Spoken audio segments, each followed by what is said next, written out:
نوران، انت مرشحه بقوه لاجمل 100 وش على مستوى العالم. الله.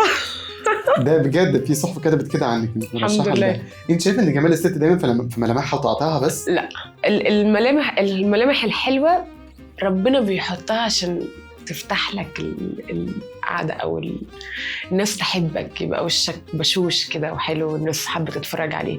دي نعمة من عند ربنا، دي ما حدش ليه دعوة بيها. لكن الشخصية بقى من جوه، انك اصلا عارف تتقبلني وانا قاعدة، انك عارف تتفرج عليا، دي حاجة بتاعت ربنا. الست عشان تبقى حلوه بتعمل ايه؟ حلو. انا حتى ممكن اشوف، انا قلت لك الناس سمر، احنا بنبقى في مجتمع بيبقى شايف ان في ناس سمر مش حلوين، بس انا بشوفهم حلوين جدا، لان انا بشوفهم من جوه.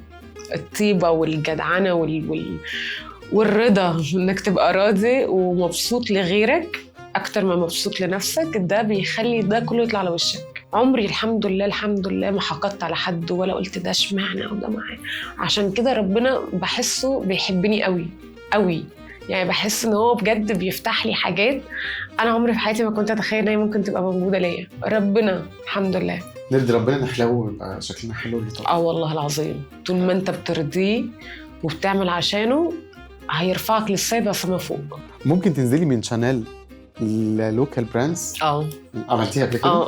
انا اختي اصلا بتعشق اللوكال براندز كلها، فانا بلبس ساعات اللي هو الله الجينز ده حلو قوي، جبتيه منين يا قروبه؟